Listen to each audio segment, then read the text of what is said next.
Welcome to the Perfectly Sane Show, episode 698. I am Chris, as always, joined by Tony.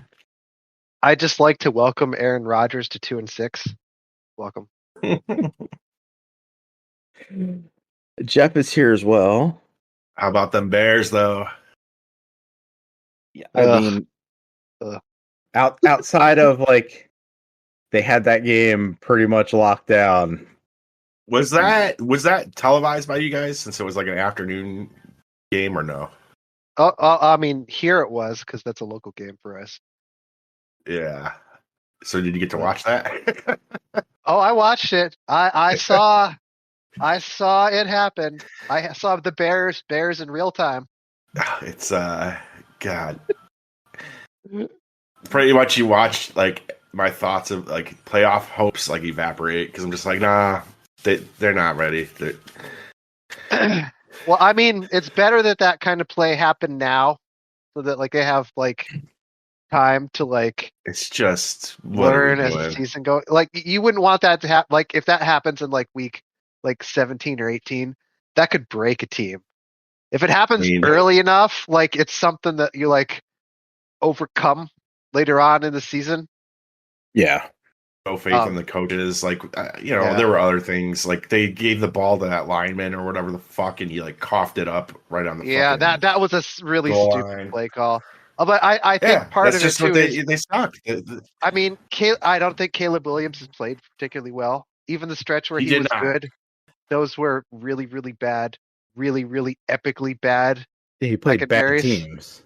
Yeah, I don't have a he may get better, and he clearly has like arm talent, and it's really hard to learn how to play NFL football. But right now, he's not very good. Yeah, like he's competent enough against bad teams, though, right? Like, yeah, I mean, he so far this season he has like good stats, but if you watched that game, he did not look good in that game at all. Like he just could not. I don't know if he couldn't find people open or he just can't read what's going on, but. Yeah. He just like frozen the whole time, and then he'd fucking throw him like a foot wide every time, like or yard or two wide. You're like, dude, you're way overthrowing these guys. And that's like a rookie thing. Like when they get too excited, they just overthrow everybody. And like this was a big game, right? This was like the challenge, you versus the other top rookie. Let's do it. And he was too amped up. I think that's it was Trevor Lawrence, who I don't like, and I also don't think is very good. Has the same issue. Like he gets excited all the time and just starts overthrowing everything. And sometimes they learn out of it, and sometimes they don't. And Trevor Lawrence never has. I just feel like the coaching staff on the Bears, it's just with our coach staff, it's just impossible to be good. Like I don't think they know how to coach offensive football, which makes it really hard to score points in a game that is about scoring points. It's very but that was was me and Sean's Super Bowl, and we were going back and forth with each other throughout the game, and near the end of the game he's flipping out and this and that, and I finally actually got my wife to like watch a football game, and she like there's like 22 seconds left and she's like all celebrating, and I wasn't, because I'm like, I know the reality, like, slim chance of anything happening, but there's time on the clock. They had a timeout, like, maybe. By the time we got to the Hail Mary, I thought it was over, and no, of course it wasn't, because it's the Bears, and our curse is stronger than the curse of the Commanders. Well, I think the funny part is that guy who was mocking the fans and facing the wrong direction was the guy assigned to cover the guy who ended up catching the touchdown. Correct. So that's problematic. Yeah. So that guy is going to have a hard couple weeks, I imagine. Yeah. But in bright news, as Tony said, Aaron Rodgers is 2-6, and fuck the Jets. Yes, Aaron Rodgers is hurt.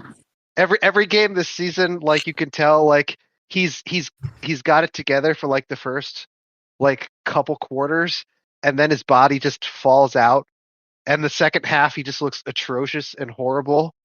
and he's like reading the field badly, and of course he's getting jetsed the whole time. Like there was that really weird stat where no team had ever like lost when they'd scored 20 points, limited the other team to less than 200 yards, and the Jets were like the first one.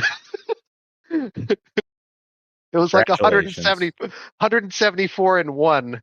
There was a third condition in there too. No turnovers. Yeah. So it was score 20 points, don't turn the ball over, limit the other team to less than 200 yards. No team had ever lost until Sunday. Good work, Jets.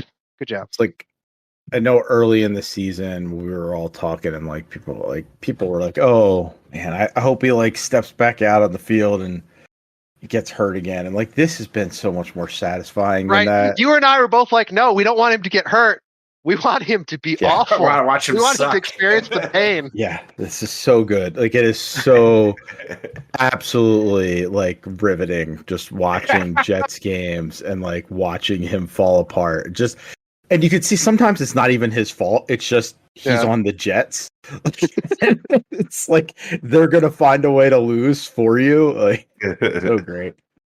Yeah, but I mean he has contributed to that stuff. Like yes.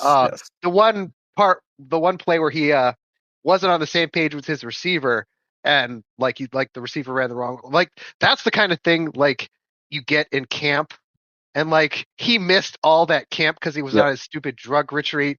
Like he deserves that shit to happen to him. That's his fault. So, yeah, that's been super fun. Much more fun than watching the Dolphins. So. I mean, the Dolphins have hope, though. Yes, like, I felt hope for the first time in 7 weeks after, like, they fell apart at the end, but their offense actually, moved the ball a little bit. Yeah.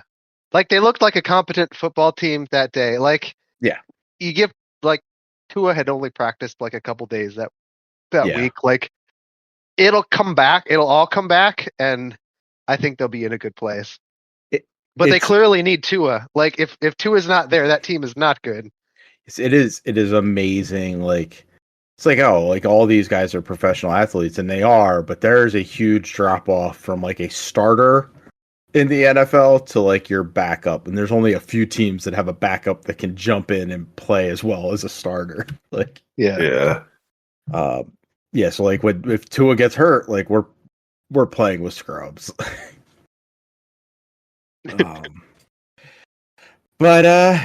So football's been fun. The rest of the world is on fire. I am like politics is insane. It's been a bit of a mess out there on that front. Happy Halloween, everyone. Oh my god. Spooky season lasts a few more days this year. Oh God. Last November 5th, 6th, 7th, 8th, somewhere in there.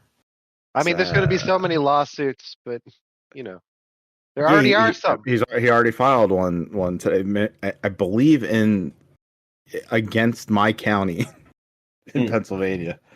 What's your read of the situation, Chris? I need to know how Pennsylvania is feeling. I don't trust the polls. I need the Chris poll. I don't know. It's like it's real. Like if you're driving, it looks like like these people are very Trump heavy, but it's like very consolidated, and so it's like a couple houses, and they have every piece of Trump merchandise you could buy. Like most people just don't put shit out. Yeah, it's a cult. If they're in the cult, you can see the cult members almost immediately, and like Harris doesn't have a cult. It's just like sane people. I will say that they are canvassing it, like the Democrats at least they're hitting houses. Like I got them like 3 times in a row on Saturday. They like knocked on my door, like 3 different Democrat candidates. So they're at least out there. They're doing the work. So you talk to them or just not answer? Yeah. Well, it's like I saw somebody, they didn't ring the doorbell, and they were just like standing out there. My dog was like barking at them. Like what? Oh, okay. You're here to do some sort of political nonsense, and they seem nice enough, like very friendly. Just Yeah, hopefully they got good people out there talking to people. Yeah, I did think it was like, do you have a plan to vote? Yes. Like, I'm gonna go and vote. Like, what do I need like a map? Like, what kind of plan are we doing here? Yeah. So, I was driving to work today, and it was stupid. Somebody in the night went through and ripped all the Harris signs down and put Trump signs up, but left like the Harris signs just like knocked over. Like, and it was like a string of like 7 of them, like on the side behavior. of the road. Yeah, it was like, this is goofy and stupid. Like, why are we acting like we're in high school or like doing like petty vandalism? Not that's the people who support him. Those are the kind of people who are like the kind of guy who just like knocked down somebody else's side just cause.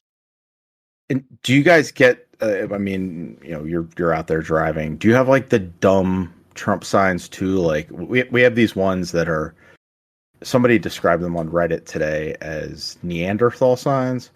It's like Trump low taxes, Kamala high taxes. Like, do you guys have those? Like it's like always something stupid like Trump no crime, Kamala low crime or high crime or something like that. It's no, like, what the fuck are you talking about? I think the problem. Oh, sorry, go ahead. No, I think I told you guys like last time I was on that like it's a lot of like Harris signs in my neighborhood, anyways. Good. The Trump stuff is like there's a few like if you drive around you'll find some Trump people always have like the biggest like banners type things. Yeah. Like biggest like a giganto flag where you're just like, dude, what are you doing? But there's a few people in town that like really stick out, and like I kind of know who they all are, like just because I kind of know a lot of people in the community. And yeah, there's like this CPA who, you know, he has like the crazy people in my town have like the signs on their trucks. And it, you know, it's like this CPA, like this guy does people's like finances or whatever, and you know the signs on his truck are like impeach Biden, like you could have freedom or free stuff, your choice. It's just like, dude, what are you talking about, dude? And then there's a guy that's even crazier named Jim Mason, which I could say because he's kind of a public figure here. He's like DeKalb's Trump. He is like a landlord, and he's got really stickers. I can't even like one of them was like Candace Owens for vice president. We're just like, what the fuck are you like? This is like some out there shit. Supposedly a really bad guy to rent from too. Not surprising. But the vibes here are good. Unfortunately, Illinois is, you know, we're gonna deliver. Like, you know, we don't really matter. So it's all your state. Maryland and DC will also deliver. Virginia's also going to deliver. So like the whole DMV area. You know, no pressure, Chris. It's all coming down to it's all state. On you. Yeah. I do say like we have a very big Puerto Rican population in the state that are mad. Yes, they are not happy after the events of Madison Square Garden. So I don't know. Those events have been overshadowed now by a day of Joe Biden. Like that the news never shut it up about today. Where I was just like, are we doing 2016 again? What are we doing? Right. Or is like Joe Biden's not running for president. Right. Just to like there's an election he's not involved in. So yeah, I don't know. I mean, cover the people who's actually in there. I was doing a lot of work around the house today, and I turned on CNN, left it on in the background, and like literally all day, that's what they talked about. I'm like, dude, we're 6 days out from possibly electing a dictator, and you're talking about Joe Biden doing a verbal gaffe, which honestly, like the whole statement context, you get what he's saying. It's just like we just live in the dumbest fucking time, dude. Like, and between that and like Jeff Bezos stifling the Washington Post, I can't. All my girlfriend canceled her subscription. She's like, I'm out. I can't deal with that. I don't even know that Bezos wants him. I mean, clearly wants Trump to win. But I think the Bezos thing is just being a pussy. Like, it's just like, well, if he does win, I don't want to be on his after the list. media. Yeah. Well, the problem is that Trump already hates him, and that's not going to change. And then all he did was piss off Democrats who subscribe to his thing. Yeah. And like free speech advocates who are like, this is supposed to be an independent paper. You said from the beginning when you purchased it that you wouldn't interfere with the news arm, and here you are doing exactly that. Yeah, and they did lose a lot of subscribers, and like 10% of their subscriber base. Oh, wow, that's huge. Yeah. I will say that like the Philadelphia Inquirer has been doing very good work. Reporting wise over. They do an endorsement last year. They did do an endorsement. Yeah. Nice. And they consistently call out Trump for his bullshit. We just gotta hope there's just enough sane people left that everything will be okay. Hoping that we have enough sane people and that the people that are counting the votes, like, the people on the election boards aren't going to fuck us. I am less worried about that stuff because I just feel like it'll always lose in court, and if people try to do fuckery, that they'll be prosecuted. I hope so. It is weird how out of all the coverage out of Trump's Madison Square Garden rally, like, it didn't really get covered much about how, like, he's like, me and Mike Johnson got a secret. I'm like, what is the secret, buddy? Like, did you guys hear about this? No. Because, it did not get much coverage, but he was like, don't worry, me and Mike Johnson, we had, like, the Speaker of the House, he's like, we have a secret, and you'll find out about it after the election. And I'm just like, are you guys your lovers? Is that, like, what's going on? I take it as like they have like a plan to overturn the election in place already, but again, like, even if that, I feel like, I don't know, man. Like, Mike Johnson would have some major balls to try to like do something like that. I don't know, dude. I don't put anything past these Republicans, but I just feel like there will be consequences if people try to fuck with it. But maybe I'm wrong. I don't know. You gotta worry about the first things first, which is like winning the election. Get out and vote. Yeah. Get out and vote and hope that the actual numbers go the right way. And then we can worry about anything after that. Yeah. All right. Well, we'll see how this plays out. Because, I don't think we'll know the winner when we record next week. Because, what was it, 11 days last time that it took? It's because of you guys. It was. It took a long time, and that was the Republicans like kept filing lawsuits. I mean, we could know things like we could know maybe like if she like pulled off a win in North Carolina, I'm feeling pretty fucking good. You know what I mean? It's not going to happen, but let's say magically she won Florida, then you like it's over. You know what I mean? But then you don't need PA at that point. Like we'll have a sense of things, but I hate this. I hate it all. I can't wait for it to be over. Yeah, I already need another drink. I need him to go away. Yes, I need it to end. I need 10 years too much. You've taken too many years off my fucking life, probably. It's just not fun. Go get a drink, Jeff. And we're going to talk about some video games while we wait for Jeff to come back. To Tony, have you played anything this past week? I played a number of things. Yeah. I played more Mech Warrior. Okay. Which I've actually gotten into like the meat of the campaign. So you got past the cutscenes? So I looked at it afterwards because you can watch the cutscenes. So when I talked about it on the show last week, I'd played through 2 missions and seen 7 cutscenes because there's a library afterwards. But now I've played through 5 more missions and only seen 2 more cutscenes. Nice. So it's evening out a little bit. It is evening out, and I'm actually getting to play, which is fun. I tried the co-op with one of my friends, so it's interesting. The co-op is within your campaign. So I just loaded up my campaign, and in the campaign, I've said this a couple of times, you're the head of a star, like 5 mechs. Yes. And all the co-op is your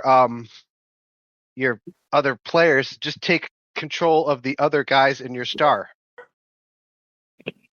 So instead of like ordering them around, they could just fuck off and do whatever they want. They're doing their own thing. Yeah. Which was actually good because my friend's actually really good at Mech Warrior. Oh. Like he's got like he's got his special stick that he plays with, and like he's one of those people who's way into it. I was like, I can't do that. I don't go that far, but mouse and keyboard is enough for me. But it's also one of those, like, I don't play a lot of games like this, so as I get more like used to the controls and like used to moving around in this like mech type situation, like you get used to like the momentum of your mech and like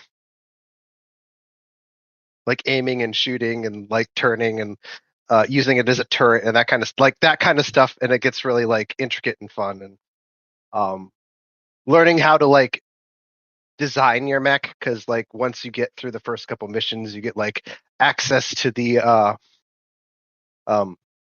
like the mech bay, so you can buy new mechs or take the mechs that you have and like reconfigure their armor or their weapons. Like you take all the. Is there like a power system to it? Like, you need this much power for these weapons, or because it's mostly based off weight. Okay. So like your mech's chassis can hold 40 tons worth of stuff, and you can distribute the stuff not necessarily however you want, because the chassis does have a certain shape and that kind of stuff, but you can move stuff around on the chassis based on that. So like, for instance, I noticed my mech's arm kept getting blown off. Yep. And like it had 2 arms, and one is like a missile launcher with limited ammo, and the other one is like 2 laser cannons. And so the arm, like I'd wanted the laser cannon arm to survive because that one had infinite ammo. So my mech also had like a built-in machine gun and like machine gun ammo, and the machine gun in the game is useless. Like it can kill like really like small things, but like when your arms get blown off in the middle of combat and you're left with the machine, there was definitely a point where I was like fighting the final boss enemy of the level with a machine gun that couldn't damage it at all. Just bullets bouncing off of it. Yep, and I was dodging every attack it launched, but it didn't matter because I couldn't hurt that thing at all. So I removed the machine gun and like doubled the armor on my arm with lasers. So like it gives it more survivability.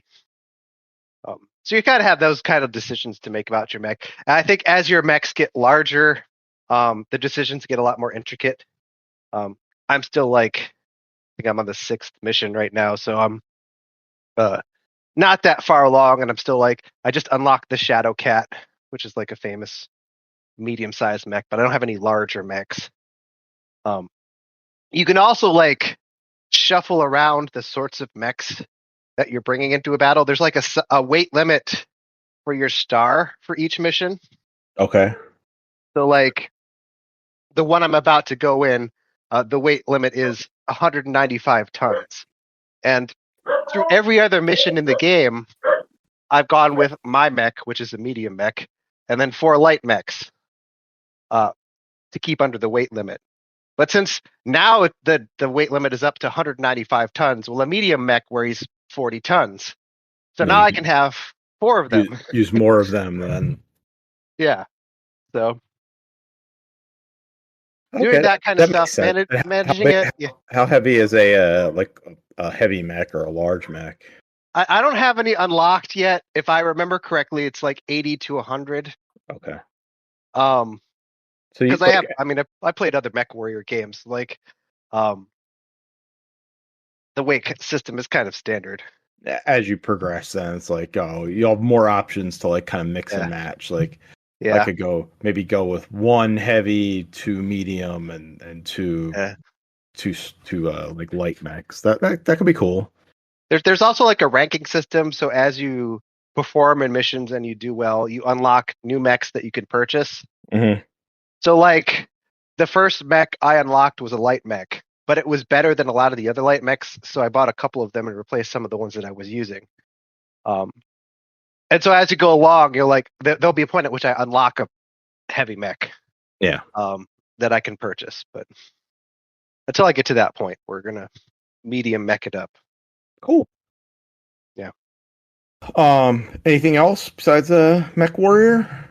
We gave the Monster Hunter Wilds the beta test a try. Yeah.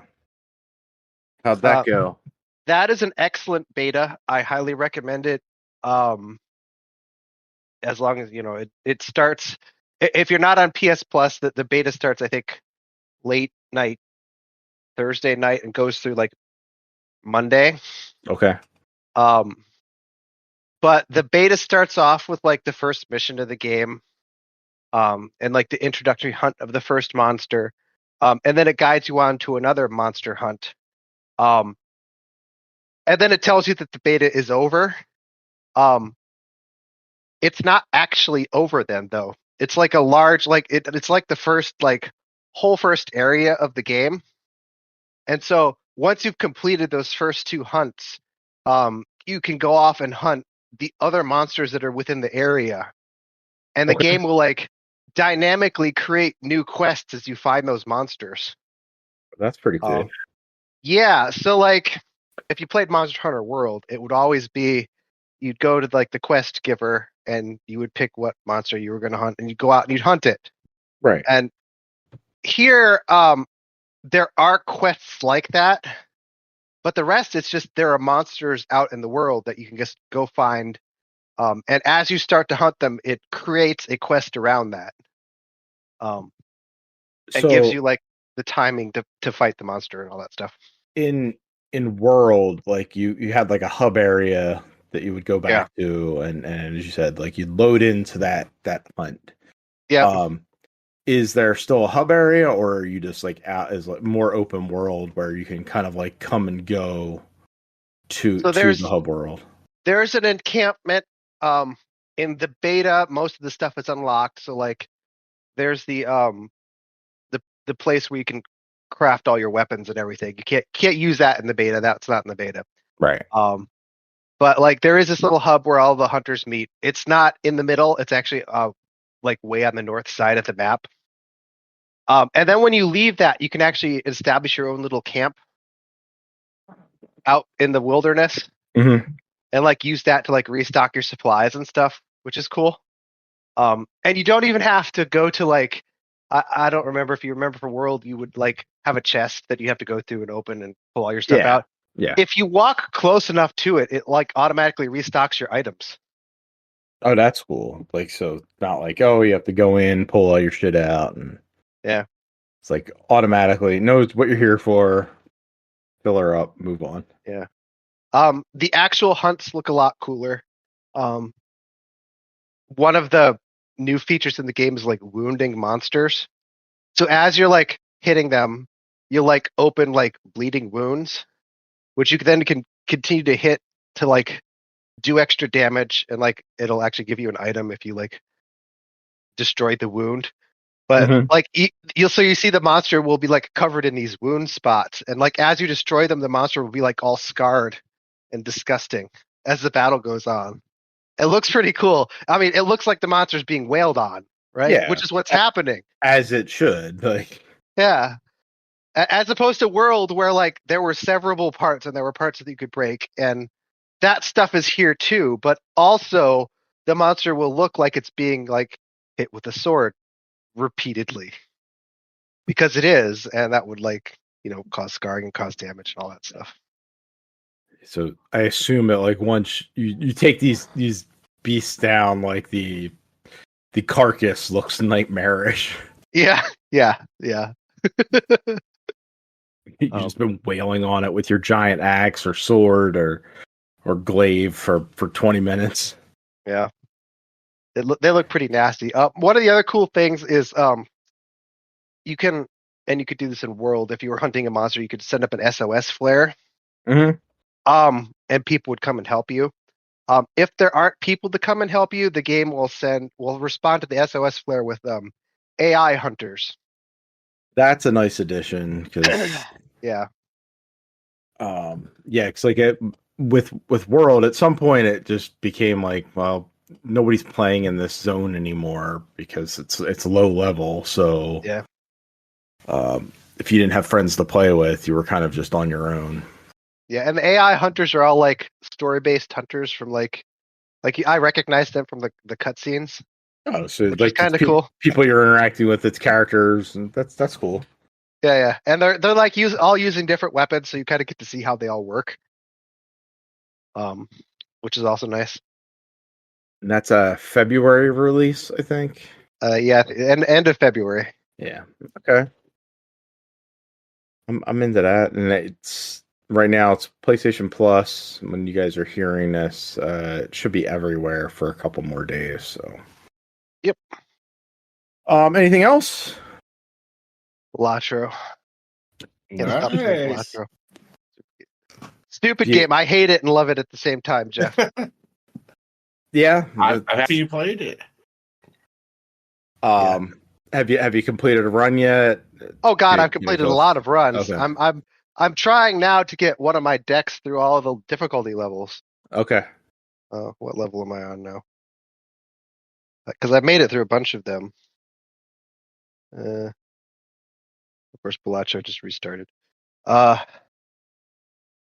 because like as you like increase the difficulty, and they like, oh, now the small now the antes go up faster. And yeah. Now there are jokers that you can't get rid of if you get them. Which kind of makes everything work out. The modifiers and makes it harder to play. And yeah, so I'm up to purple stake now. Okay. So I've gone through white, red, green, black, and blue. I think I won finally, like after a much longer than you guys, on like the blue deck or whatever. Like that first deck. And I said, game over. Thank you very much. Just like I beat it once. Yeah, but it really sounds like there is more to dig into.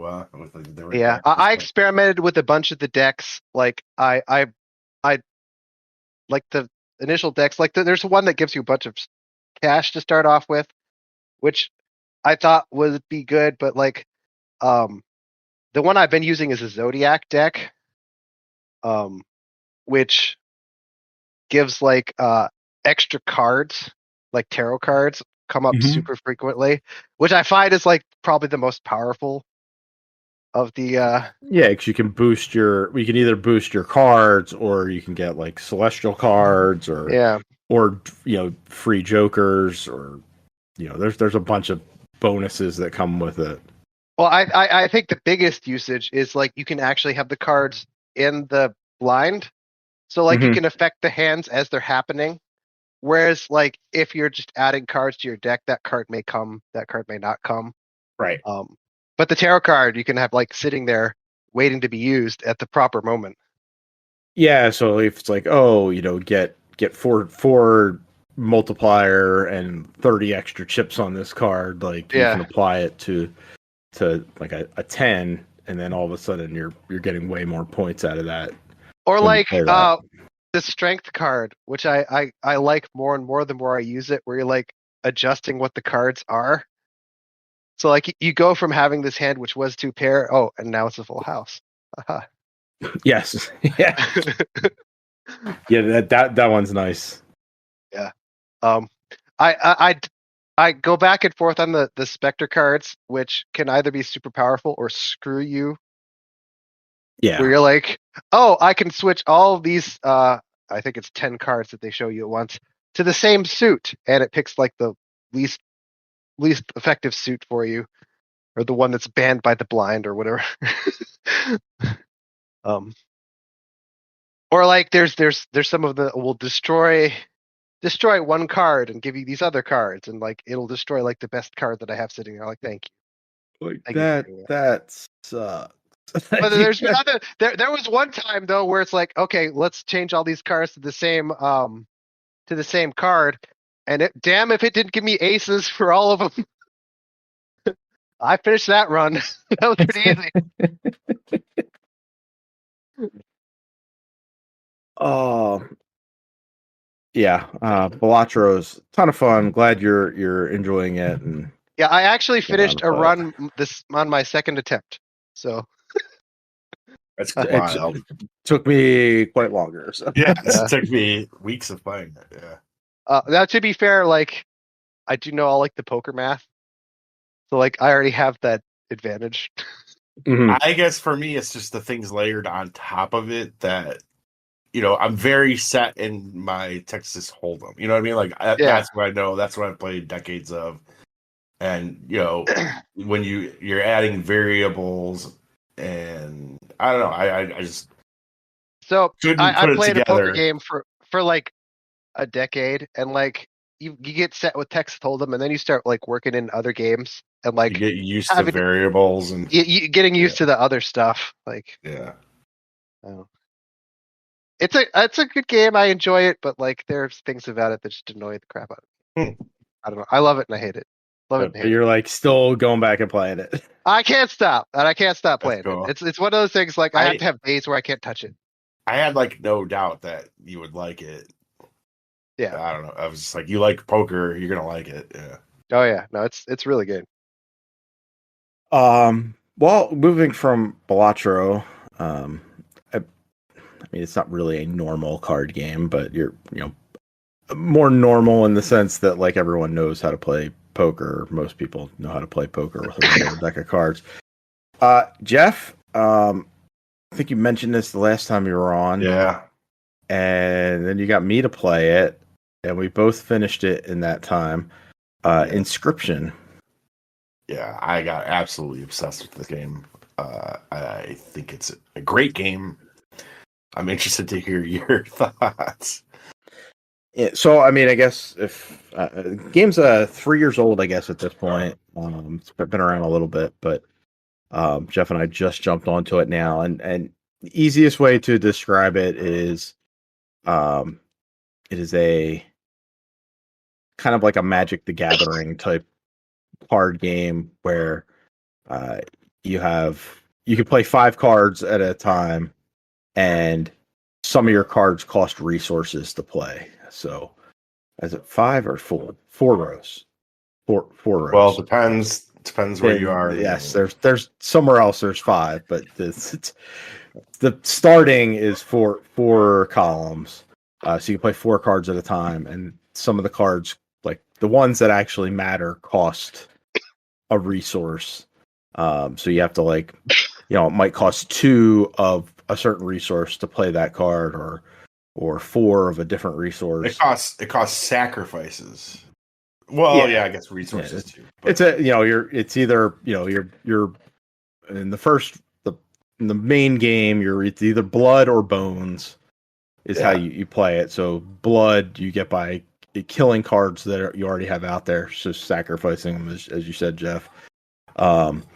Or when your cards die or when you sacrifice them, they create bones. And then so you have like a stack of bone chips on the side, and like some of your cards will cost bones to play. And those cards will have like they'll have a health and an attack line. So you could have like a 2/2, like a 2 health, 2 attack Sparrow or something. And then there's like modifiers on each of those cards, and you're playing against somebody that's across the table from you. Yeah. And as you play, like you're going to go across this like little map for a while, and there's like kind of like the guy you're playing is putting down like a game board for you to play on, because he's insane. And then like you'll hit boss battles, and those bosses have like specialties that they can apply to you. So I think the first boss you come across is the Prospector. So when you finish phase 1 of that, he actually freezes all of your cards. He turns them into gold mines. So basically they block off you being able to play. They kill your card, and you're fucked. And like you they're can't taking play up anything. space. Yeah. So like the first time you do it, you're probably playing like normal person would. You're playing all your cards. Yeah, your best cards. You're playing your best cards early, and you're probably playing 4 across, and you finish that first phase because you didn't know they were in phases, and he just freezes all of them, kills all your cards. Yeah. So it's like learning, what the boss's strengths are and what their special attacks are. There's a fisherman guy. He has a hook that can like drag your one of your cards to his side, and it's based on whichever card you play last. I hate the worst this one that this guy can steal your cards. I hate it. Yeah, not cool. You could, like you said, you could kind of offset it. But he points the hook at whatever card you throw out last. So like you could save a garbage card that has no value and throw that out last before you do your play. Yeah. But it's just, I hate it. I hate you can't take my cards. Those are my cards. And then like his second phase is like pretty, like he throws out these boxes that are in front of you, and if you don't really have like flying ones, if you don't have like flying cards, you're attacking those boxes, and those boxes like drop out like great white sharks and other horrible like sea creatures that do heavy damage and have high defense, and it's like they're tough, like and that just spreads out like as you're going through this map. But you can get up from the table and like explore the little cabin you're in. I should also say that if you die twice, so if you lose to this guy twice during the course of a run, you die. Like the character you're at, he kills you. Yeah, he kills you, and you get he makes you create what's called a death card, which you then choose from your old deck cards that you've had in there, and you start like picking like your health or the cost of the card, how much it'll cost you, your health, and like the damage levels, and then like the sigils, the special attacks and powers that your card can have. And then that you can end up getting that card in your deck as you play. Yes. And you could build one that's actually really strong and has no cost, and like it's how you're going to get through some of the game. Yeah, I found there. So there's it's the mushroom people, Jeff. Like I think it's twins. Like if you have a pair of cards, she'll take it, combine it, and up your levels. And I actually ended up with 2 field mice. So they're a 2/2 card, and when you play it, it generates that card back into your hand. So not just in the deck, into your hand. So I at that point then had a 4/4 field mouse, and I would always have a field mouse in my hand. So that's actually how I got through it. You eventually get like yes, you eventually get some sort of win card one way or another, where it's just like if that card comes up, it's going to carry you through. But I think the card game is excellent and amazing, and what is there in the first third of that game could be a card game on its own that I would happily buy and enjoy and play over and over and over. But looking at the bigger picture of what the game is, that's like the tip of the iceberg for what the game is, and even before we get to like sort of spoilers, if you want to talk spoilers about the game at all, but like I think just talking about the card game, which is very fun and addictive, it like doesn't quite capture what makes the game so cool, is that it has incredible atmosphere. Like you're playing in this like cabin that's dark and dingy, and a guy that you can barely see across the table from you. It's very dark, very like you said. You could get up and walk. You could get up. You could walk around the cabin. There's puzzles in the cabin for you to solve, and it will like result in you getting new cards that you could use. Like it feeds directly into the card game. Items that you can utilize, bonuses. There's like a totem that you can get. So like the totem gives like your cards that are that type of, so like the easy one is you'll get this squirrel totem. So you'll always have a squirrel head. And then you can apply like special bonuses to all your squirrels. They're your resource card. So like you could make them all flying squirrels so that, you know, it's, I don't know why you would do that, but you could. Like, or you could make them so that they can't die when you sacrifice them. That one's very powerful. I think you got one, Jeff. I did as well. It carried me through. I got a totem that was, you know, it turned all my squirrels into their one sacrifice counts as 3. Yeah. So at all times I could summon my most powerful cards because, you know, they cost more resources. Well, just throwing one squirrel down was enough to lay powerful cards out. Yeah. Like when you get into the boss fights, the music I think is incredible and like just so atmospheric.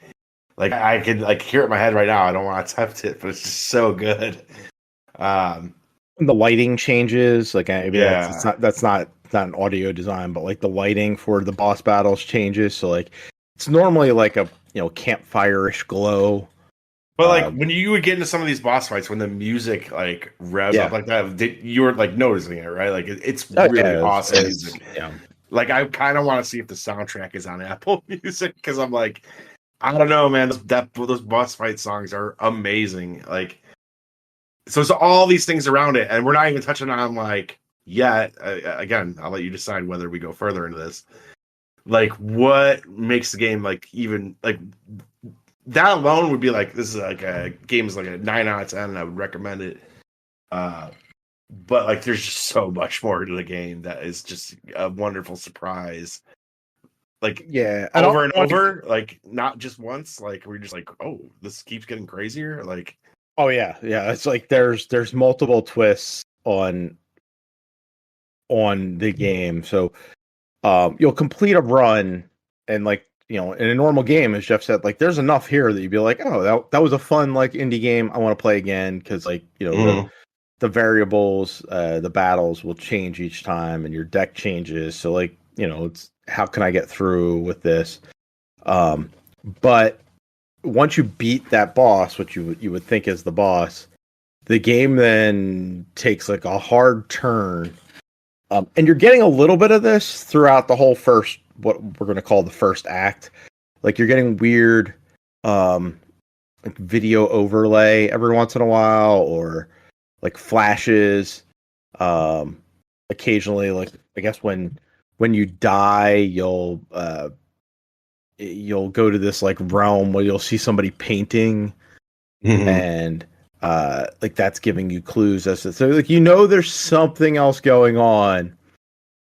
And then once you finally beat the boss in the cabin, things change from there.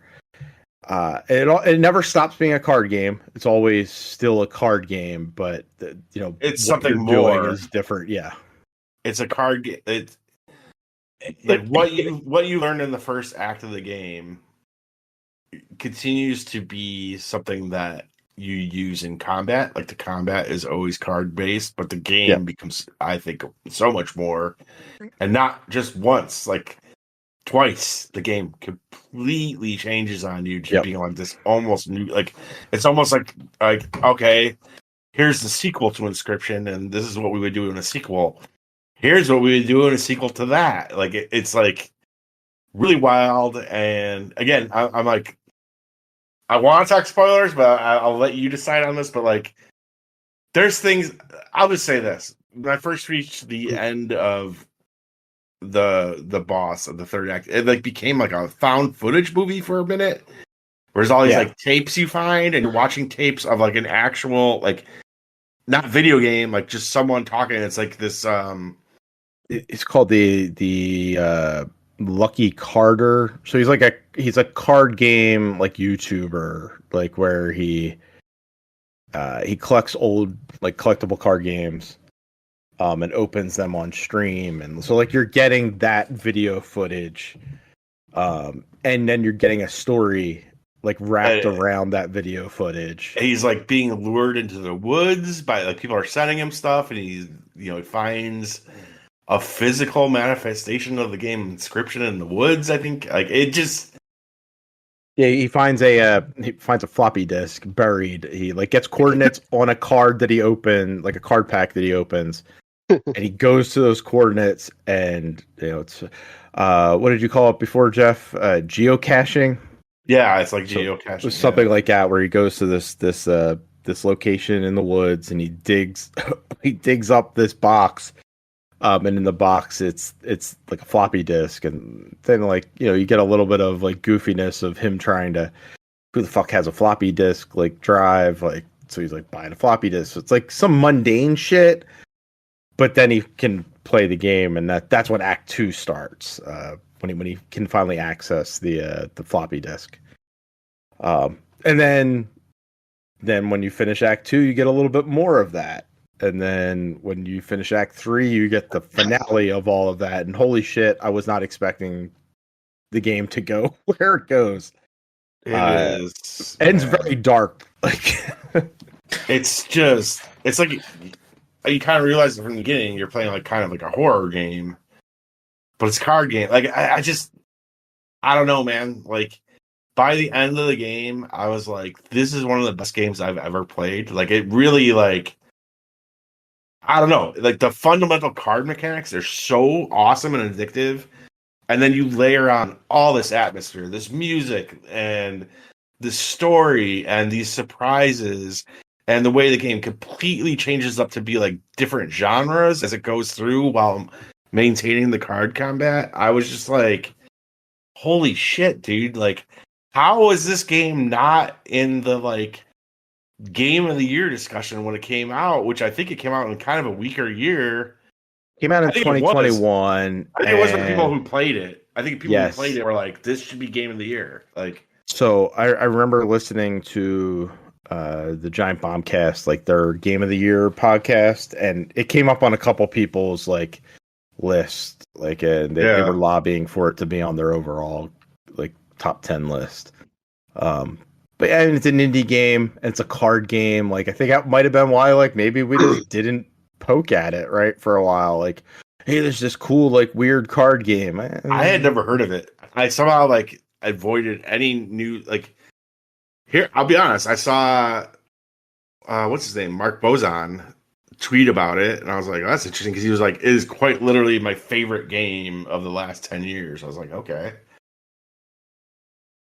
And then I was looking at recently released games on Game Pass, and there it was, and I was like, and I have Balatro to thank for this because I was like, you know what, I liked Balatro. Obviously, I already understand poker, so like I hate having to learn I hate having to learn any new card game, board game. I hate it. But then once you get into it, you're like, you can see why people like it, whatever. I was like, I don't know, I'll give it a shot. I gave it a shot. An hour in, I was very intrigued. 2 hours in, I was pretty hooked.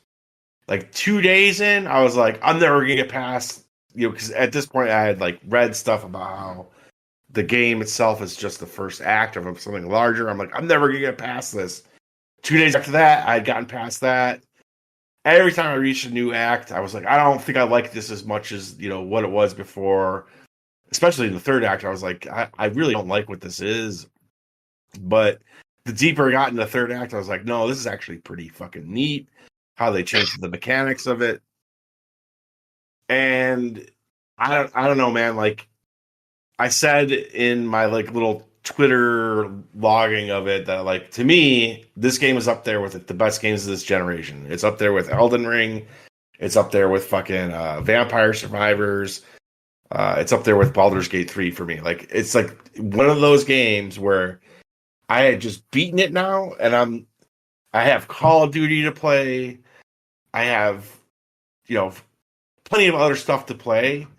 And I'm just like drawn to playing it again. I bought it on the Switch. So I'm like playing it for the first time on the Switch. I'm replaying it on Xbox. And it's just such an, like, I can't pull myself away from it because the card game is so compelling and it's just such a chill type of game. You know, if you're having a drink or two, you're just chilling, play some cards. Like, it's just, man, dude, I can't say enough good things about it. I can't I think both Tony and Earl should really check it out. It obviously can't be part of our Game of the Year discussion for this year, but it's just for your own, like, hey, this is something that you should check out. I can't recommend it highly enough. Yeah, it's really cool. Yeah, Inscryption. With a Y. INCRYPTION.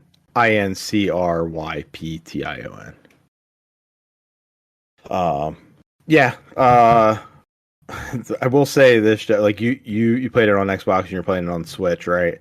So I was like, oh, I should be able to play this with it. So I installed it on my computer because it's like, why not? I mean, it's easy enough to do. And so I like set up my controller, plugged it in, and then I go to play it, and the only thing it would let me do with the controller on my PC was start the game. Like, I couldn't move or anything. Doesn't have controller support on PC. That sucks. Or like, it just wasn't recognizing my controller. So I was like, I mean, it's like, and it's a card game, so it's just a great mouse game. Like, it's obviously it would feel good with the mouse, but yeah, you know, if you want to sit back. Yeah, because it's like $8 on Steam right now. I mean, it's on Game Pass, so like it's $8 on Switch, or at least it was. I don't know if the sale's over. Yeah, and it's free on Xbox. So I was like, maybe I'll pick it up on Steam, because then I could just play it on my Steam Deck. Because I think you're right. Like, it is a really good game to just kind of jump in and play a run of. Yeah. And then once you beat it, so as we've said, there's like 3 acts, you know, for this, and at the end of Act 1, kind of the game changes. But once you beat the game, you'll unlock it's called Casey's mod, and it's the first act, but like with modifiers, and that's the game. Like, it's just playing that first act over and over again with modifiers, so you don't have to go into Act 2 or 3. It's like they're both different. They're both fun. And still card games. Just I do think the first act is like where the gameplay is the strongest. The card game, I think, is the best in the first act. How would you rank? Okay, how would you rank the acts though? Like, Act 1 is at the top. I'd probably go 1, 3, 2. Same. I mean, I really like 2 is great. 2 does. 2 is great. Yeah. 2 is really great. It's nice. And we're kind of beating around because, like, I think we'd like both Tony and Earl to play it, and I don't want to, like, because, like, I think part of the fun of the game too is, like, I knew there was something that's going to happen in Act 2. I did not know what that was going to be, and then I did not know about Act 3. So, like, sorry for spoiling that for you guys. There's another twist going into Act 3 that is completely different as well.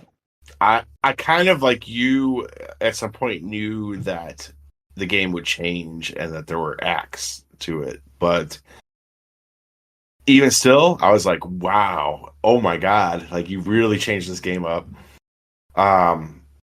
But I think I said to you, Chris, imagine playing the game knowing absolutely nothing, like none of what we said. Like, this is just a game you're trying out, you get good at it, you think you beat it, and then, oh, there's a whole nother game. You know, like, I just can't imagine the surprise of people who played this when it first came out. Like, it must have been, like, just revelatory.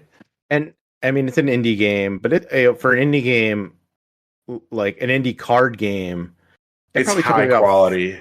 And it took me like 4 or 5 hours to beat that first act. So, like, yeah, that's a decent amount of time for, like, an indie card game.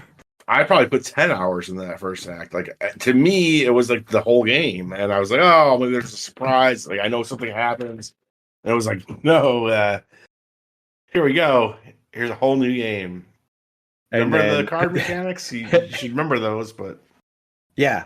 And then it's like, all of a sudden, it's like, hey, there's a whole new game. Yeah. Parts of me really like the third act the best. But, like, I'll always go back to the first act because I think the atmosphere in the first act is just So good. It's more fun. The guy you're playing, the crazy guy, he's like dropping, as I said, paper maps that you have like a little board game piece that you're moving through the map. So like has the most atmosphere. It's like the most like when you are playing the game with him, you could the whole game you're like fighting cards against each other, right? But the object is there's like a scale, like a justice scale on the side that you're trying to tip all the way down so then you win, right? And like one of the things you could do in the first act is like pull one of your teeth out to help weigh the scale down against him. Or later on you get a knife and you could stab your eye out and that weighs even more and it could weigh down his side of the scale. Like I don't know, dude. It's so fucking cool, dude. Like the eye, like the tooth is like one chip, so it's only like you're not one. Yeah. But the eyeball it's a 5 or it depends. If there's nothing on the scale, it's an automatic win, and if there is something on the scale, then it like you still need one more. But yeah, and then he opens up. If you beat him after ripping your eye out, he then opens up a box of eyeballs and like offers you one. Give you an eye, like a fake eye to put in your socket. He gives it back. He gives he's giving you glass eyes. Here's a glass eye for you. And that's actually part of like if you pick a certain eyeball, it like it'll help you unlock puzzles in the room.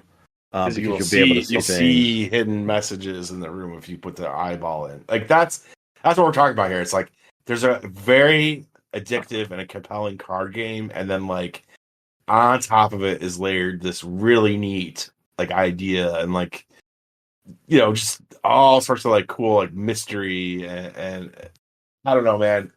When Jeff, you played, right? Like there's a thing you need in the first run to actually end it. Yes, and I didn't have it. I beat the first act, and I didn't have a thing. You had to have a thing in your hand from around the cabin. I didn't have it on me, and so I didn't get to advance. I had to play through the whole first act again. So what happens there? Does he like just kill you again? Like take your photo? I was very confused because I was like, you get to walk out, you go into another cabin, you find the tapes, you watch all these tapes, you're like, oh shit, what the fuck?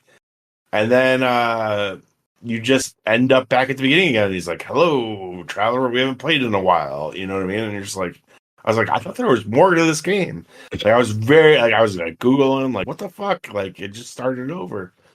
And then I figured out it's because I didn't have a certain thing in my hand. Yeah. To advance the story. Really, really cool game. It's again, I think one of the best games of the generation. It's a 10 out of 10 for me. Like hard 10 out of 10. I don't know if I'm quite as high as Jeff is on it, but I really liked it. So.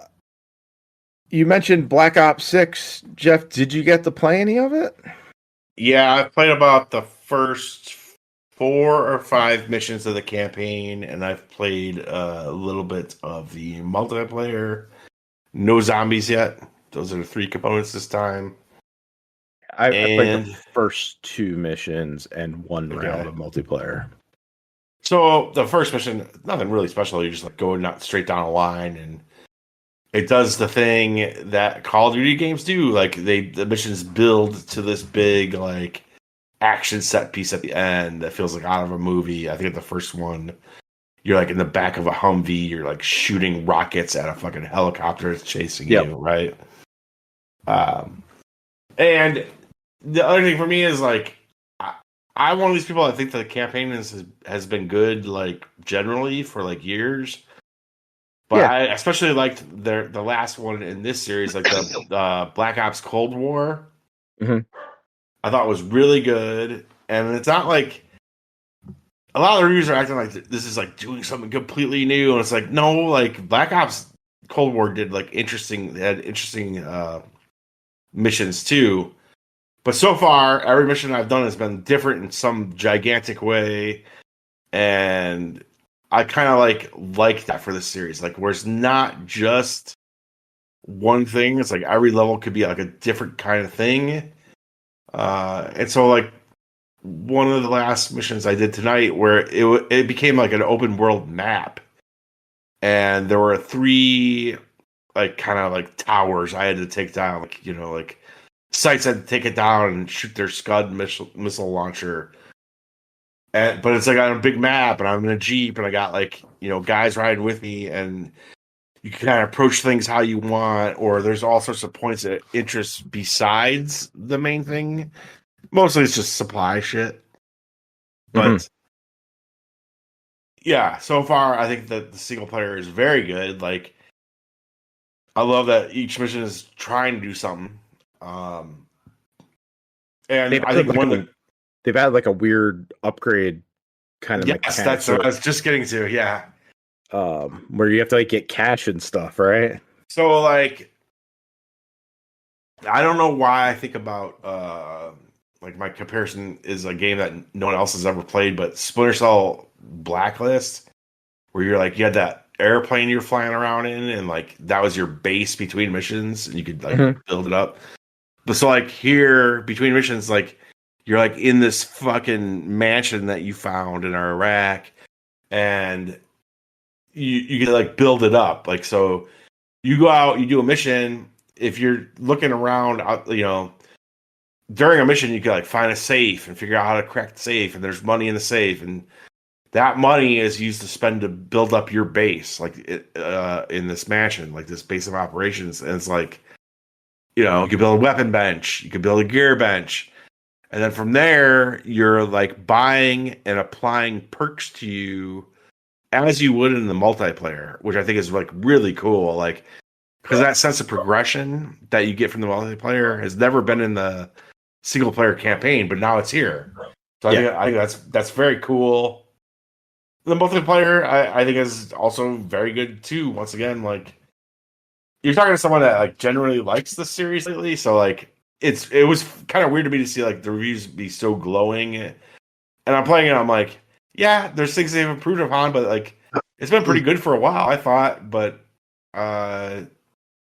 you said you played some of it, Chris? I did. So I played the first mission, and then the second one, which is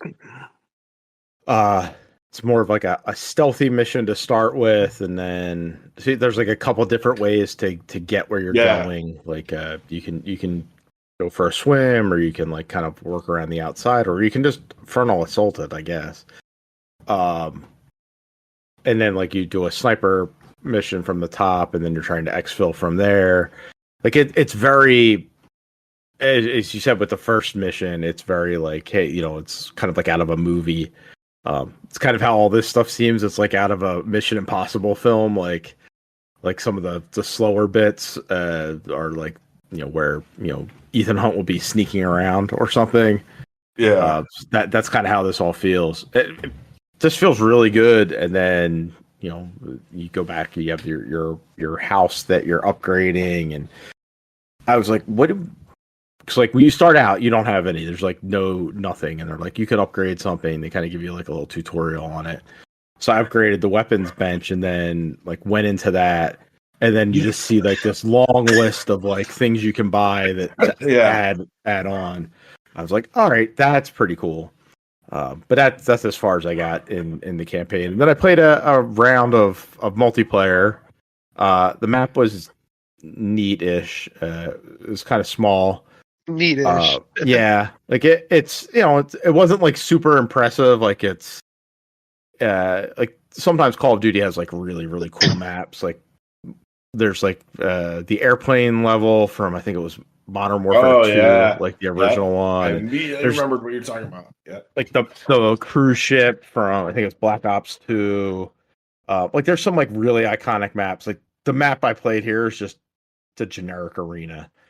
And, you know, what do you mean arena though? Like, because there's one that there's a map that is a soccer stadium. That's probably my favorite. No, so it's not that. It's like there's a building with like that has like 4 entrances and exits, but it's kind of like open area.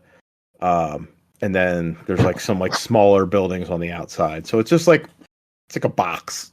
Like it wasn't like, oh wow, this is like a really cool looking one. And I was playing Kill Confirmed, and that's Kill Confirmed, right? Like that's all I play. That I turn my filters to Kill Confirmed and Team Deathmatch. That's immediately what I did. Like they're the only 2 I really like to play. Same, yeah. And I got the full Call of Duty experience in that one match where somebody was there's one guy on mic and he was angry at our team because they were bad. I looked at the scrubs. Yeah, like we're playing Kill Confirm. The object is to confirm the kills, so you're supposed to pick up the tags. And this guy had like 23 of our 40 something. I had 13. And then like the other guy had like 8 and 5. Like it wasn't good. Like they just were not picking shit up. So he's getting really angry and then cursing at us, like telling us how bad we are, how stupid. It's like, oh, this is Call of Duty. Like, I mean, nobody's called me a racial slur yet, but it'll happen. It's probably not that far off. So yeah, it's Call of Duty. Like I'll play it. It seemed fun. Like I didn't level up, so I didn't get that. I don't know if you get that like you know, like you used to get like you get it after the match. It doesn't happen in match. It doesn't happen during the match, okay. Because it used to get it like during the match. Yeah, I know, It was fun. It was always fun, yeah. And yeah, after the match you get like you have like a ring that fills up, and it got like right to the edge. Like if I had gotten maybe one more kill, it would have gone over. So I didn't get that dopamine rush. But your guns also level up too. That's been something that's been going on for a while. Where your guns all have levels as well. I finally started to feel good after I got extended mag. Yeah, because I was like spray and pray for a second and then focus, like then aim at something. Yeah, it's nice to have that extra mag, extra bullets so you can keep going, because otherwise I would lose the encounter. Yes, and time to kill. I mean, time to kill in Call of Duty has always been super fast, but that hasn't changed here. So there are people that are, I opened it up today, first day in we're 5 days since the game launched, 5, 6 maybe. There was a guy who was level 46. Yeah, it's in my match. Like this the max. Like 55 is where you prestige it. I accept that I've always been bad at online shooters, and I just kind of suck. But we know, I know, and it's still fun enough. Like Call of Duty is still fun enough to me, though, that I will play it for those matches where I do good. I had a good run on that one, and they string you along with all the upgrades, and you start to feel better about certain things. Yeah, it's just fun. It's just fun. I don't care. I suck. Whatever. I'll hit that point as well. Like you will eventually hit a match where you're the best player that they've paired you with, and that always feels good to just kind of dominate. Hey, in that game. Last night I fucking hit a match where I did really well. I was in the top 3 players, so they showed us at the end, they showcased us at the end. I got to do an emote. And I was like, you know what? That was awesome. I'm happy. It's stupid, but it's just I got to show off at the end and kind of taunt the other team. I like that. Before we move off of Call of Duty, Jeff, did it have to update 6 times before it allowed you to play? No. Okay, so I downloaded it. I think last Friday I downloaded it, but I hadn't played until today. Yeah. And so I booted it up, and as soon as the Call of Duty logo comes up, it was update needed. We'll restart. So I press A. Yeah.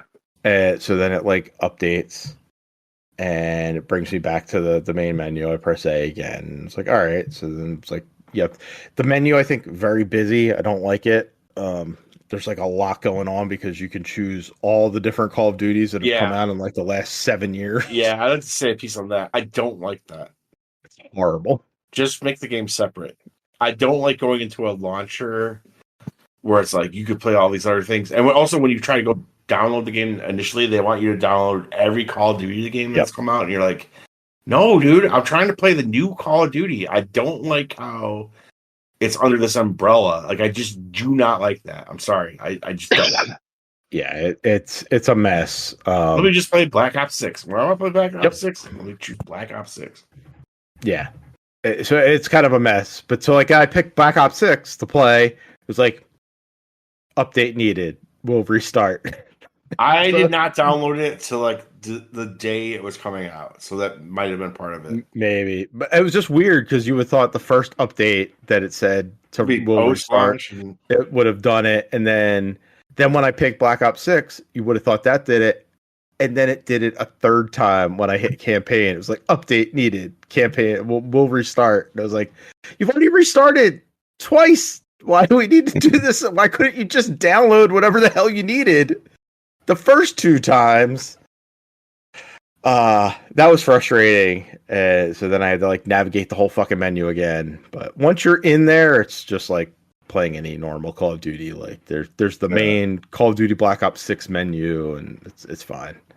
The only thing I haven't tried yet is zombies, which I also hear is good, but I've never gotten into zombies yet. Maybe this will be the first. I don't know. And the way zombies is like, I don't know what the good zombies is or the bad zombie, because like some zombies. I don't know. I'm with you.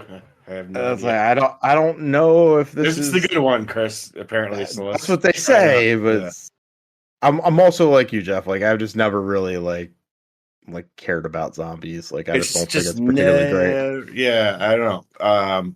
I did buy a new mic for my Xbox so I could play it with people. So yeah, we'll try it out. All right, we'll do that. Earl, howdy. Have you played anything? Earl is here? Yes, he snuck in the entire time. He's just watching us. He's watching us in the corner. No, it's just been recycling some old games, more Prince of Persia, more RoboQuest, more Tron. I always say Tron, I don't know why. Trying? Fine, yeah. Nothing I'm not new. sure. I'm not sure what it is either. But I wasn't excited until brought the ship. All right.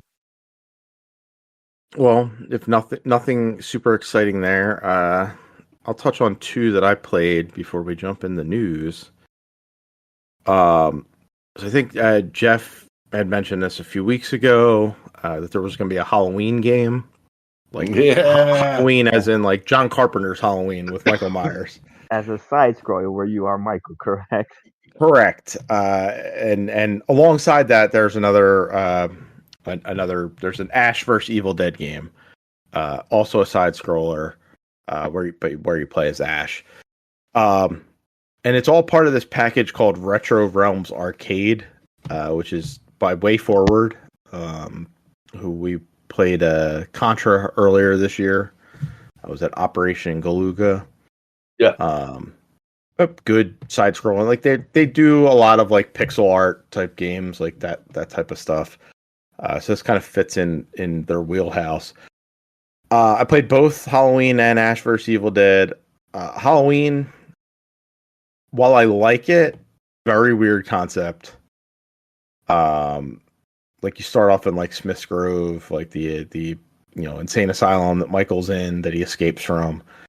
Except like you're killing people in, like, it's not just, oh, I'm gonna escape. Like you're killing other inmates that have been possessed by some demon.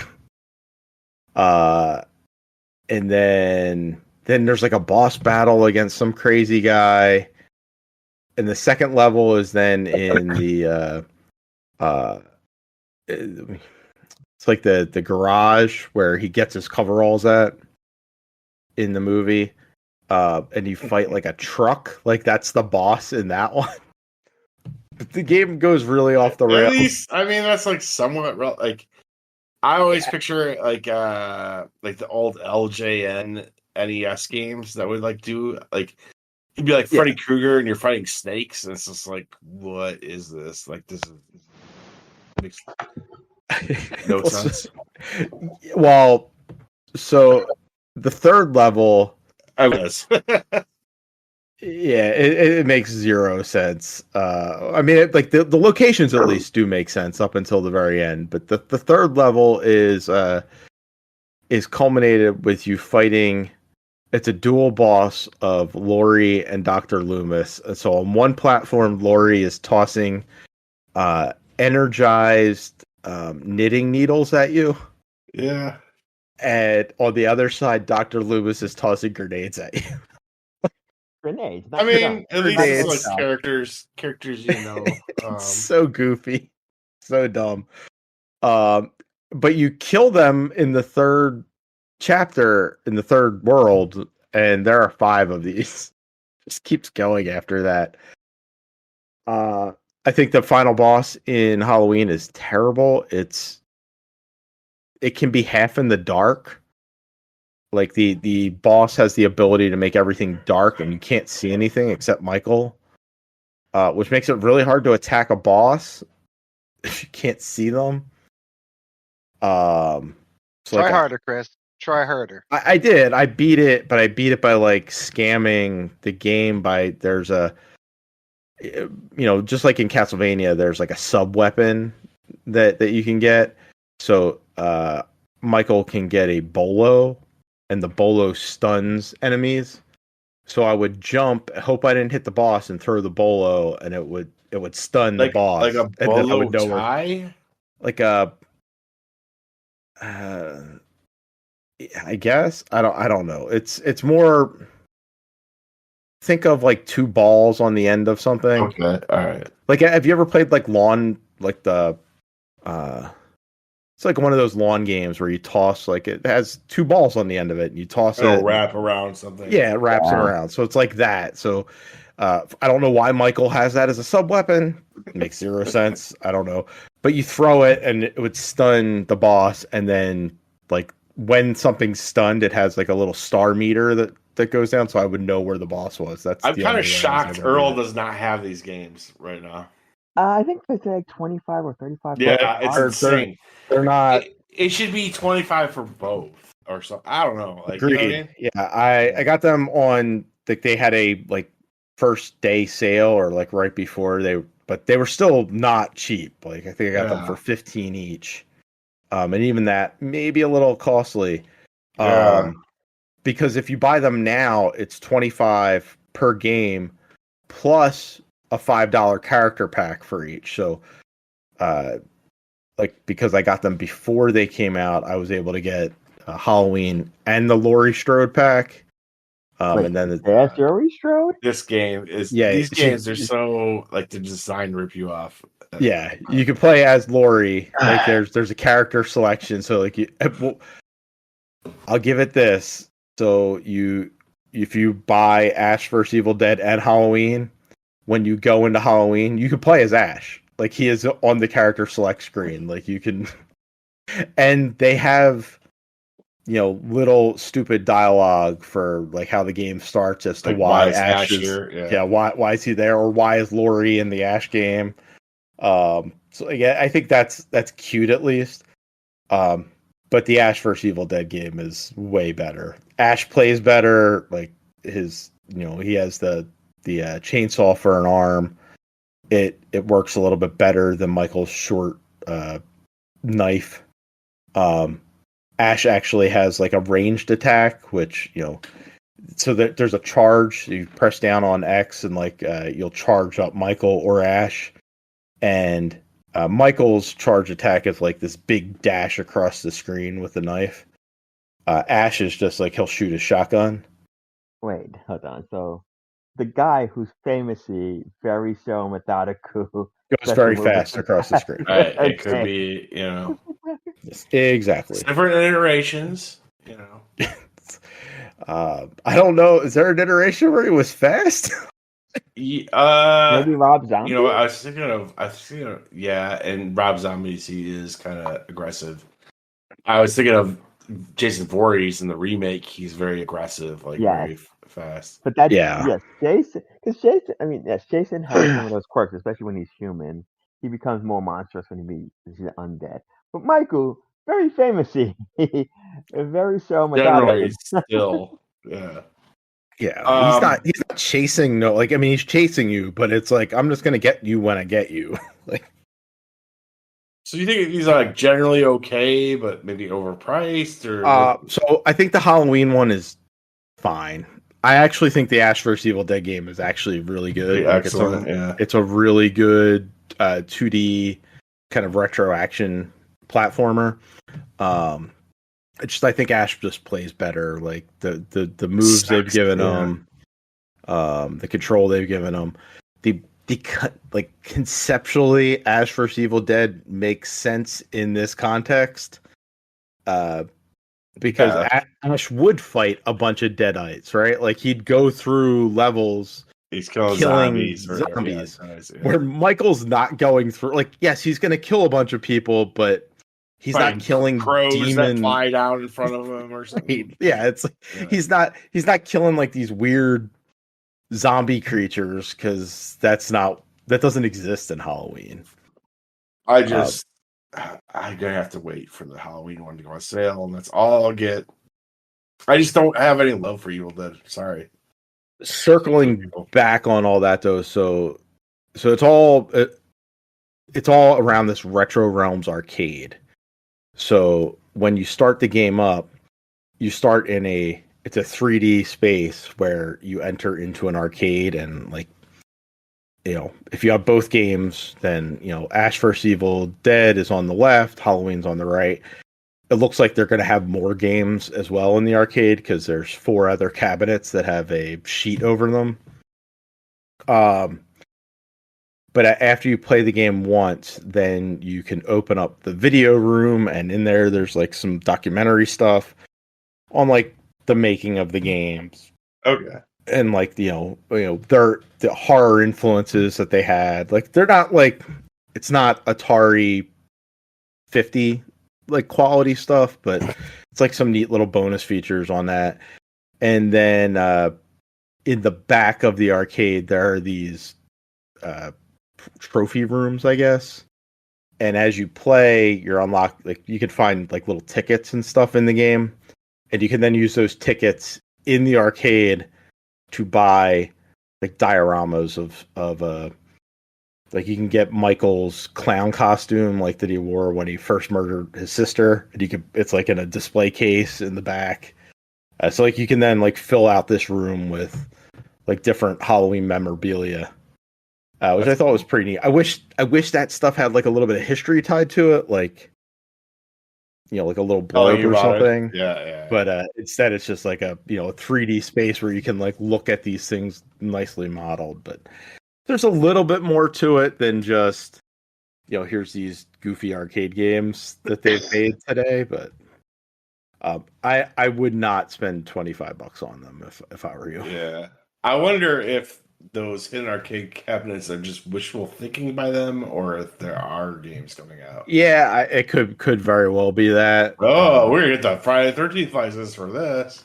I don't know if anybody. I don't know if anybody wants to do it with the Friday the 13th stuff right now, because I mean, part of the reason the game went down is because the license itself is I could see them trying to do something goofy like Hellraiser or Child's Play. I think Chucky would make a good one. I think Freddy would make a good one. Yeah. So I mean, there's options out there for them. Whether they make any sense as a game, no. But they're not bad. Like little 16-bit or so looking action platformers. And one final one before we jump in the news. Do you guys know about Bloodborne Kart? You guys hear anything about that for a while ago? No. I think I removed that from my memory. So Bloodborne, the PlayStation 4 game that everyone loves, I don't, but and Jeff, I don't think you do either, right? I don't hate it, but it's not your favorite of the From games. totally get like why people love it for sure. So somebody a while ago, they started making what they called a Bloodborne demake, which was like a Bloodborne kind of like make Bloodborne, but in the style of a PlayStation 1 game. And then alongside that, I guess as a joke, they decided they were going to make Bloodborne Kart, which would go along with, how things in the PlayStation 1 era worked, where, here's this thing and here's this totally inappropriate kart game to go alongside it at some point down the line. Sony eventually told them, you guys got to stop. Like, you can't use our property for your weird free game. But what I found out is that they retrofitted it. They changed it into something called Nightmare Kart, and they released it on Steam for free. So it is a PlayStation 1 kart racer that looks an awful lot like characters from Bloodborne made in PlayStation 1 era looking graphics, but with any mention of Bloodborne removed from it. And it's not bad. Like, it's actually kind of fun. I don't think it's great, but it's kind of fun. What was that, Earl? I said that's what you can ask for sometimes. It's like, yes, it's a little fun side project that actually turned out decent. Yeah, it's neat, and they released it for free. So, if you want to play like a dumb kart racer, go download Nightmare Kart. Like, it's really, really stupid, but I'm glad that they were able to meet their vision and were able to get it out there.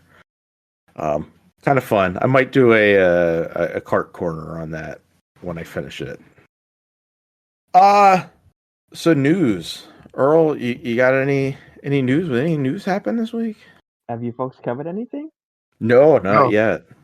Well, I mean, I guess the big news of the week, well, I shouldn't say it with glee or excitement, is the Firewatch developers, the Concord developers, being closed down and Concord being completely mothballed now. Did they say that it was mothballed? Yeah.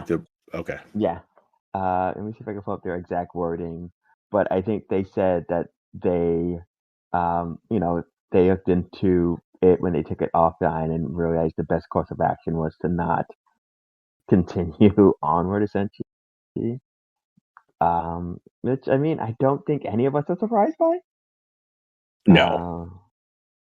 Regarding Firewalk,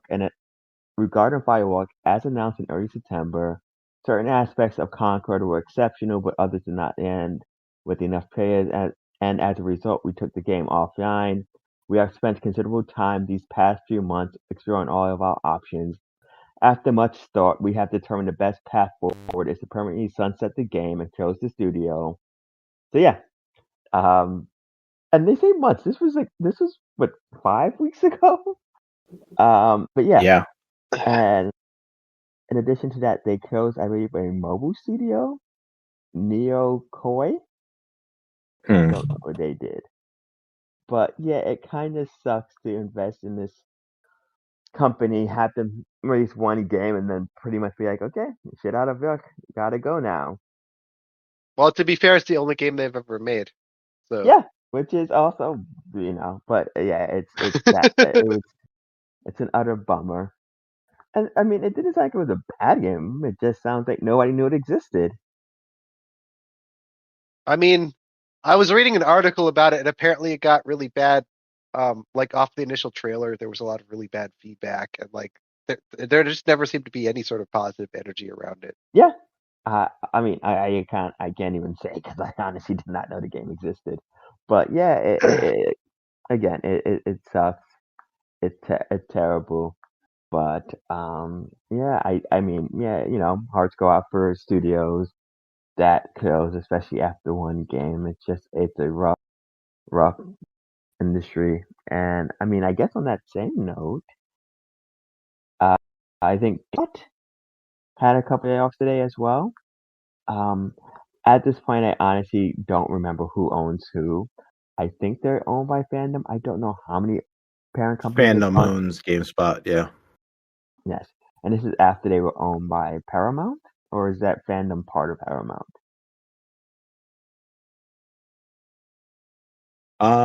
That I don't know. Yeah, I don't remember, but yeah, I've always seen people mention it. I don't know if people gave a heads up, but yeah, never anything great with that. So yeah, that was kind of I don't want to say bummer talk, but yeah. And other weird, kooky, crazy news, I guess. Everybody's excited for Switch 2 announcement any day now from Nintendo, any month now, any year now, who knows? Canceled. So Canceled. Vaporware. Nintendo did the thing everybody was excited for, and they announced Nintendo Music, which is a extension of NSO, which is essentially Nintendo Spotify, which allows you to stream Nintendo Music on your smartphones and Switch. It on tonight. And yeah, it's very much like Spotify. You can pick. They have a couple of games. They don't have their entire library, which is both the most Nintendo thing ever. And like, why would you just not? Doesn't Spotify have their full library? I don't think. I don't. I feel like Nintendo Music wasn't on Spotify Or Amazon Music? I've definitely played things. I'm sure, like, there's stuff on, like YouTube and stuff, but I don't. It's always hard to say if it's from Nintendo, if it's from other people. But yeah, I mean, looking at this now, there's literally only 8 games from the Switch, a game and a half from the Wii, because it's Mario Galaxy, and then they have the Wii channels, like the Wii Shop, the Wii menu, Mii Plaza, Mii Parade. I'm gonna have to listen to that tonight. Nintendo DS has 2. OU Metroid Prime for GameCube. So there's a lot of stuff that can be done here. The NES OU has Mario Brothers and Metroid, and then I didn't realize Metroid in Japan had a different soundtrack. That's weird. Yeah, so I assume that they will drip feed it out like they do with everything else. On the flip side, on the positive side is they also announced Xenoblade X, not Chronicles, because this is not this. So Xenoblade X is the Xenoblade title that was released on the Wii U, and it's more of an open. I mean, again, it's an open world game in general, but it's actually more of an MMO than Xenoblade Chronicles, which is more narrative driven. It is. It is Chronicles X though. Just is it Chronicles X? Yeah. Okay. Interesting. I always thought it was Xenoblade X. Yeah. But yeah. I'm looking forward. Like, honestly, let me not say that. I will buy it because I'm a simp. But I'm hoping my big. I played all of them. My biggest issue with this game at the time, is the party system is really weird. In the sense that it's and I don't know. Maybe I don't play enough RPGs. Maybe more other RPGs do this. But in order to switch out your characters, you have to physically find them on the map. And that is a little weird. Normally, you just go to like a menu place. Yeah. No, but like you'd have to like, okay, I need X, Y, because there are certain people you need either for a specific mission, or they need to be a certain level for you to complete a mission. So it's like, okay, so you would think, okay, I can just swap them out or something. It's like, no, you have to go back to the hub world and remember where they are. And again, I'm sure after a while you memorize it. I just always forgot where they were. I'd run around for 5 minutes being like, I know one's in the hangar. I don't know who it is in the hangar. It's not the person I need. So I got to go to the kitchen. And you're just like running around. And then you have to talk to them to get them. I'm like, yeah, there's ways to make this easier. I don't understand why the system exists. I understand kind of wanted to make the world more full and making it so that you're actively participating, yeah, people are participating in the world, but yeah, I don't need that for this part. It just makes it more tedious than it needs to be, especially when you are purposely having a gatekeeping certain characters from progressing in this story. But yes, this is coming out on the Switch. I think March 25th was it's March of 2025, so next year. Um they will tell more features, I guess. And just to kind of wrap up the mini Nintendo section, I believe this week we got Banjo Tooie and Turok 2 and Shadow Man on NSO expansion pack. Uh, Banjo Tooie, it's always fun to see for people. The other two are weird. Not so much, it's nice to get older random games. But both of them actually do have remakes from this generation. There Mhm. is a Night Dive Studios ported over Turok 2 and they're on the Switch. So it's like there are better versions of the game on that same system. Yeah, Turok. I think Turok 1, 2, and 3 all got remakes or remasters at least that are out there. Yeah, so we shall see. In Earl news, Mighty Morphin Power Rangers Readers Rewind finally got a date coming out December 10th. If you don't know what that is, it is a Power Rangers beat 'em up from Digital Eclipse team, of course, because Power Rangers already Of course. exists in that bubble. It focuses on Mighty Morphin. So I mean, and the name. So it's like Zach, Trini, Billy, Kim, Jason.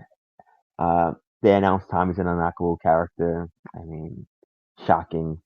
Uh, um, so yes, that is out December 10th. I'm looking forward to it. It's great. So Beat 'em up. we know Earl, clearly Power Rangers fan. Do you guys have any affinity for Power Rangers? No. Not in the past 20 years. No. Yeah, I'm just I don't. Maybe I was. I just wonder if I was like too old for Power Rangers. You definitely were. I was too Yeah. old. You were too old. Okay. Yeah. I was like, when it came out, I was like, oh, this is for kids. Like, I was going to say, I think this is one of those things where because of my slightly being younger, it worked out. Because I think Power I Rangers was way bigger, like a few years younger than me.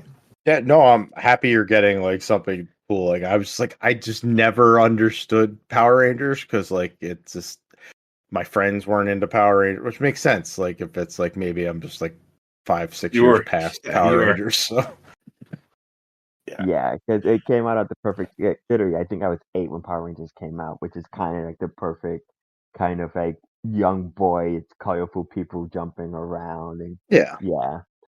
But yes, it's a very interesting thing because I think there's people who are slightly older who aren't into it, and then there's a little phase where people who are slightly younger aren't, and then I think people. I mean, again, I don't think it ever reached the nexus as it was in the early '90s, but there are different. Like there's even shows, kind of the same thing with Ninja Turtles, where I think there's a certain era of Ninja Turtles that people love, and then it kind of dies down in the '90s because there's like the TV show isn't as big, the movies dry up, and then it kind of has a resurgence. I wouldn't even say 2003 because 2003 I think was a lot for those kids who grew up with Ninja Turtles are now teenagers, so let's give them a show. I would say when it back in 2012, that really was a bigger thing, and I think it rode that way for 5 or 6 years, and now it's kind of in a weird phase where again it exists, but I don't think it has the zeitgeist around kids as it, again, at least none of the kids I know. um, so yeah, but yeah, I'm excited for it. Especially I assume most people play online co-op, but you know what they say about assuming you'll make an ass out of you and me. Um, yeah. So what else is this week?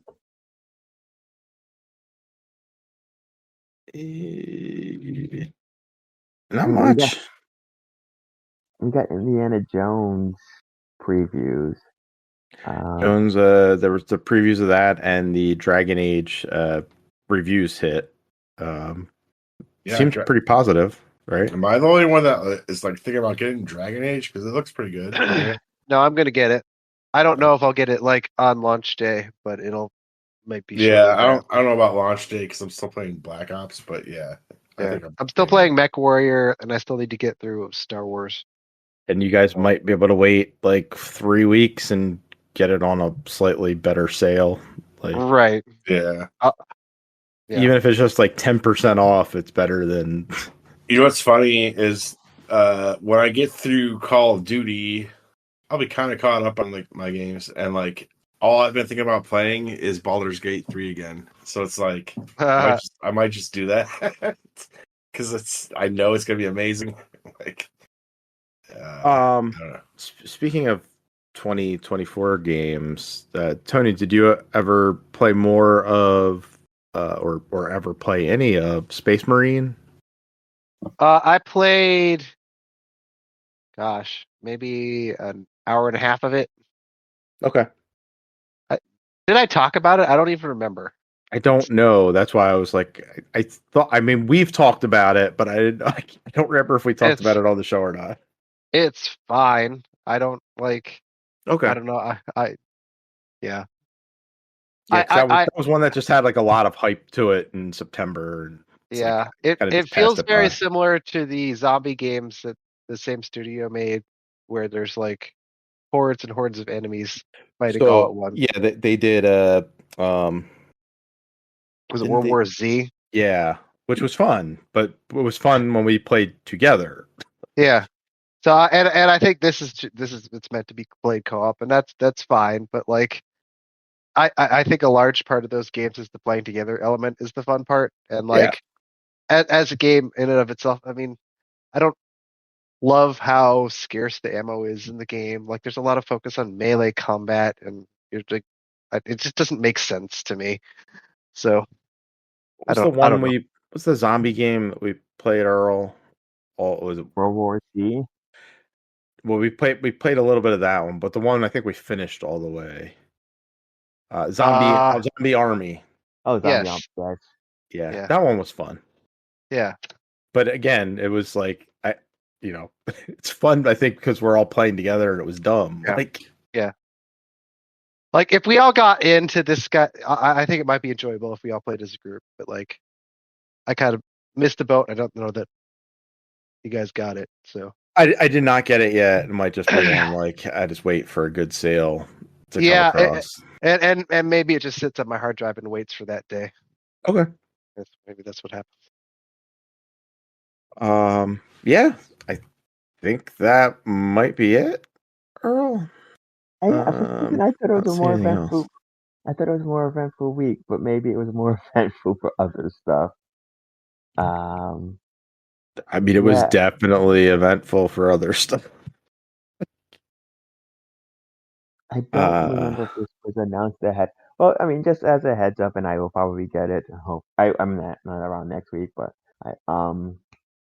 what is it? The Vampire Survivor Castlevania DLC should be hitting today or on Halloween. So by the time you hear this, it should be out, and that's always exciting.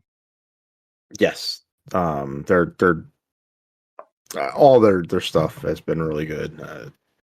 Jeff liked the Contra stuff. Mm-hmm. So really looking forward to the Castlevania stuff. Yeah, it's such a weird.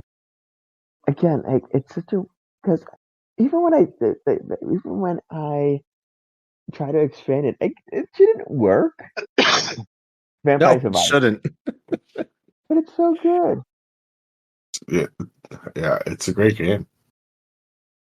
And trying to explain it to somebody honestly makes you seem insane. Like, what do you don't attack? Like, what? You just walk around? Yeah, I think it was Jeff who tried to explain it to me on the podcast. And for the life of me, I'm like, this doesn't make any sense to me whatsoever. Because it's like, you move, but you don't attack. It's very passive. And it's like, no, you're actually very engaged with the game. Yeah, you're constantly doing stuff. Yeah. I mean, to be fair, the first time I beat it, I got a build where I didn't have to move. It was like the guards, like nobody could come within, like, coming within a giant radius of me. There then are I have builds stuff that totally are fucking broken. yes. But that's part of the fun, I think, is like you get that build and like, oh, I need to get this again, or can I do it without that build? And can I beat other stages? So yeah, fantastic game. I like the DLC, the tie-ins. I think Dead Cells also tries because Dead Cells has Castlevania DLC. It does, yeah. But that's more action oriented. There is I don't want to say there's not an element of skill in Vampire Survivor, but I do think it's something that is approachable by other people. Yeah. Dead Cells is already like more. It's already more like Castlevania because it's a side-scrolling kind of big map that you're moving around. Just so happens that if you die playing that, then you have to start over. But Vampire Survivors, anyone can play. It's just yes, whether they'll get I remember trying to show it. My wife trying to show it off to her kid and her boyfriend. And they were just like, you play one match of Vampire Survivors, you don't really get it. You're just like, all right, what was that like?